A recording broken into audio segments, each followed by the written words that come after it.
ধারণা এরকম একটা প্রতিষ্ঠান আমাদের ভারতবর্ষের বুকে সর্বপ্রথম আমাদের পশ্চিমবাংলায় চালু হয়েছে। তার জন্য আল্লাহর কাছে আমরা লাখ কোটি শুক্রিয়া আদা করি।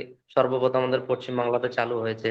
আর পশ্চিমবাংলার মানুষের জন্য এবং বাংলাভাষী মানুষের জন্য, বিশেষ করে আমাদের মতো লোকেদের জন্য খুব সুবিধার্থ।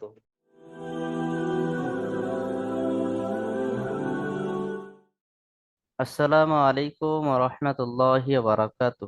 ওয়ালাইকুম আসসালাম ওয়া রাহমাতুল্লাহি ওয়া বারাকাতুহু। জি, রকিবুল ভাই ভালো আছেন? জি হুজুর। আচ্ছা রকিবুল ভাই, আপনি বর্তমানে কোথায় আছেন? আমি মহারাষ্ট্রে আছি। আচ্ছা, আচ্ছা। আপনার বাড়ি?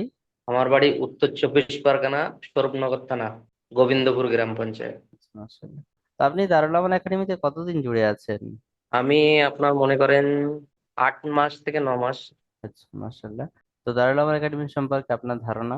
ধারণা এরকম একটা প্রতিষ্ঠান আমাদের ভারতবর্ষের বুকে সর্বপ্রথম আমাদের পশ্চিমবাংলায় চালু হয়েছে।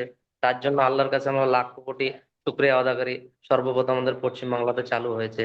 আর পশ্চিমবাংলার মানুষের জন্য এবং বাংলাভাষী মানুষের জন্য, বিশেষ করে আমাদের মতো লোকেদের জন্য খুব সুবিধার্থ।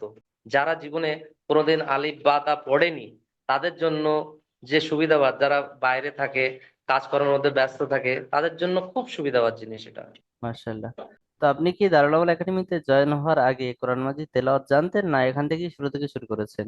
না না, আমি আগে কিছুই জানতাম না। আমি যখন আমার বয়স যখন 7-8 হবে, তখন আমাদের ওইখানে একটা মক্তব চলতো আর কি। জি, সেখানে আমি কিছুদিন গিয়েছিলাম। মানে ছেলেবেলায় অবস্থায় যেভাবে যায় আর কি, জি, দাদার জি, জি। হাত ধরে বাড়িতে নামাজ পড়তে যাওয়ার সময় দাদার হাত ধরে যাওয়া যায় আর কি। সেইভাবে আমি গিয়েছিলাম, তখন কিছু তো ইয়ে ছিল না। যথারীতি আমি মহারাষ্ট্রে চলে আসি আমার বয়স যখন অনেক ছোট, তখন কর্মসূত্রে। তো আচ্ছা, বিশেষ করে পড়াশোনা ততটা ছিল না। সেই জন্য আমি অতটা ইয়ের মধ্যে, কিন্তু যা কিছু শিখেছি এখান থেকে শিখেছি আমি। মানে অক্ষর চেনা বলো, পুরোটা না চিনতে পারলেও যতটা শিখেছি দারুল একাডেমি থেকে আমি শিখেছি। মাশাআল্লাহ। তো এখন এই যে এতটা কাজ কাম মেনটেন করে কোরআন মাজিদ তেলাওয়াত করতে পারছেন, তো এর জন্য আপনার অন্তরের অনুভূতিটা কেমন একটু জানাবেন জি। মানে সে কথা ভাষায় প্রকাশ করা যায় না। কিন্তু যদি এখনো তো পুরোটা বোলটা মানে বোলটা পুরোটাই এখনো ফুটেনি। যেদিন পুরো বোলটা ফুটে যাবে মাশাল্লাহ, সেদিন তো ভাষায় প্রকাশ করা যাবে না। কিন্তু অন্তত খুশিতে আছি। যাই হোক, কোরআন মাজিদ তো ধরেছি। আচ্ছা। আর আপনার মতো কর্মজীবী মানুষ যে সমস্ত ভাইরা এখনো পর্যন্ত কোরআন শেখেননি, শেখার ইচ্ছা আছে, যদি সেই সমস্ত ভাইরা দারুল আমান একাডেমিতে যোগাযোগ করেন, তো আপনার কি মতামত, আপনারা কি শিখতে পারবেন? ইনশাল্লাহ ইনশাল্লাহ শিখতে পারবে খুব ভালোভাবে। ব্যস্ত কর্মের মধ্যে তার মধ্যে কি মনুষ্যত্বটা থাকা দরকার আছে, যে আমি এখানে গিয়ে পড়তে পারবো, করতে পারবো। সেই মনুষ্যত্বটা যদি থাকে যার মধ্যে, সে ইনশাল্লাহ 100% সফলতা জয় করবেন। মাশাআল্লাহ। খুবই ভালো লাগলো আপনার সাথে কথা বলে। আপনাকে কবুল করে নিক।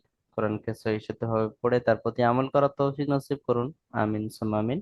আর যে সমস্ত ভাইয়েরা আমাদের রফিকুল ভাইয়ের ভিডিও দেখছেন, যদি আপনারাও আপনাদের সমস্ত কাজকাম মেনটেন করে কোরআন মাজিদ তিলাওয়াত শিখতে চান, তাহলে দারুল আমান একাডেমিতে যোগাযোগ করতে পারেন। দারুল আমান একাডেমিতে যোগাযোগের মাধ্যম 9144820973। এই নাম্বারে কল করুন বা হোয়াটসঅ্যাপে মেসেজ করুন। ভালো থাকুন, সুস্থ থাকুন, দারুল আমান একাডেমির সঙ্গে থাকুন। আসসালামু আলাইকুম ওয়া রাহমাতুল্লাহি ওয়া বারাকাতুহু।